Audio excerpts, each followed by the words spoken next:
শুভ সকাল। আজ 6 শ্রাবণ 1433, ইংরাজির 23শে জুলাই 2026।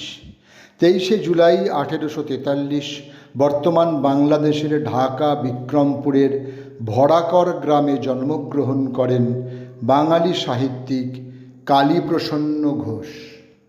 পিতা শিবনাথ ঘোষ।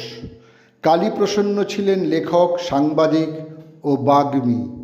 মাত্র 20 বছর বয়সে কলকাতার ভবানীপুরে খ্রিস্ট ধর্ম সম্পর্কে এক বক্তৃতা দিয়ে মহর্ষি দেবেন্দ্রনাথ ঠাকুর ও অন্যান্য বিদ্বজনদের প্রশংসা অর্জন করেন।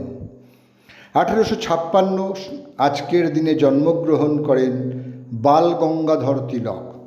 ভারতবর্ষের স্বাধীনতা আন্দোলনের প্রথম চরমপন্থী নেতা তিনি। ব্রিটিশ কর্তৃপক্ষ তাঁকে ভারত অস্থিরতার পিতা বলত। ভারতীয়রা তাঁকে সম্মানসূচক লোকমান্য বলে ডাকতেন। লোকমান্য অর্থ লোক বা জনগণের দ্বারা গৃহীত নেতা। বীরভূম জেলার লাভপুরে 23শে জুলাই 1898 জন্মগ্রহণ করেন সাহিত্যিক তারাশঙ্কর বন্দ্যোপাধ্যায়। তিনি ছিলেন বিংশ শতাব্দীর একজন বিশিষ্ট ভারতীয় বাঙালি কথা সাহিত্যিক। উপন্যাস, ছোট গল্প, নাটক, প্রবন্ধ, স্মৃতিকথা, ভ্রমণ কাহিনী লিখে তিনি নিজের আসন পাকা করেছিলেন। আরোগ্য নিকেতন উপন্যাসের জন্য 1955 সালে তিনি রবীন্দ্র পুরস্কার ও 1956 সালে সাহিত্য একাডেমি পুরস্কার লাভ করেন। এছাড়াও 1967, 1972 এই 2 বছর পদ্মশ্রী ও 1968-তে পদ্মভূষণ সম্মান লাভ করেন। উত্তরপ্রদেশের বাদারকা জেলার উন্নাওতে আজকের দিনে জন্মগ্রহণ করেন চন্দ্রশেখর আজাদ। তিনি পরিচিত ছিলেন আজাদ নামে। ভারতীয় স্বাধীনতা আন্দোলনের একজন বিপ্লবী তিনি। আবার ভগৎ সিংয়ের আদর্শিক গুরু হিসেবে চন্দ্রশেখরের আজাদের পরিচয় পাওয়া যায়।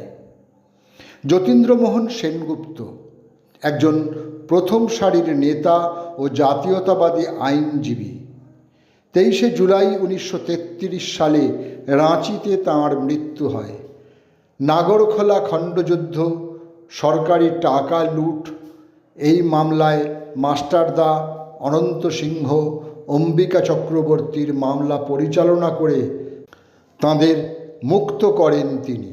বস্তুত চট্টগ্রাম বিদ্রোহের বহু সৈনিককে তিনি ফাঁসির হাত থেকে বাঁচিয়ে দেন আইনের সাহায্যে। নৃপেন্দ্রকৃষ্ণ চট্টোপাধ্যায় ছিলেন একাধারে ভারতীয় বাঙালি চিত্রনাট্যকার, কাহিনীকার, গীতিকার, চিত্র পরিচালক ও অভিনেতা।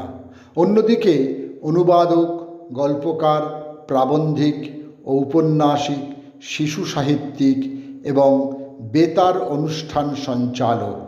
তবে শিশু সাহিত্যে তাঁর অবদান বিশেষভাবে স্মরণীয়।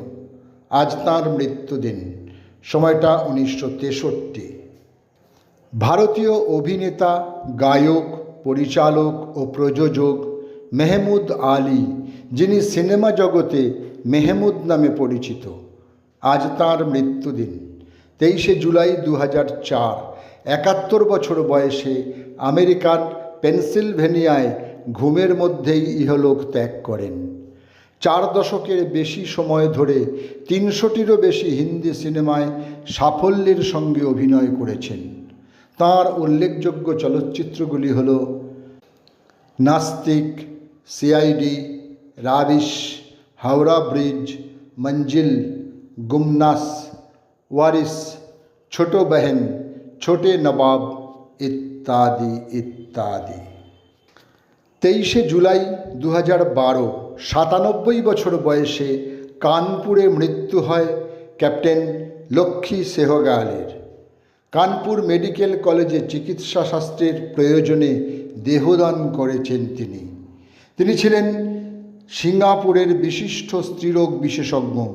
পরে তিনি তাঁর লোভনীয় কর্মজীবন ত্যাগ করে আজাদ হিন্দ ফৌজের ঝাঁসি রানী রেজিমেন্টের দায়িত্ব গ্রহণ করেন।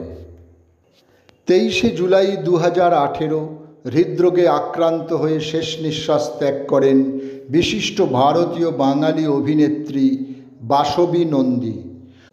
ছোটবেলা থেকেই গান ও ধ্রুপদী নৃত্যে তাঁর আগ্রহ ছিল।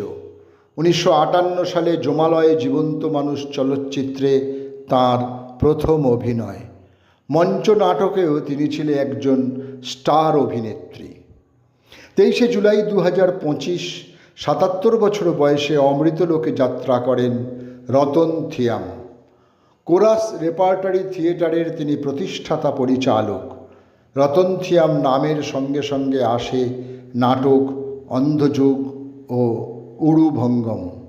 1987 সঙ্গীত নাটক একাডেমি পুরস্কার, 1989 পদ্মশ্রী, 2012 সালে সঙ্গীত নাটক একাডেমির ফেলোশিপ ও 2013 সালে শিলচরের আসাম বিশ্ববিদ্যালয় থেকে সম্মানসূচক ডিলিট উপাধি লাভ করেছিলেন তিনি।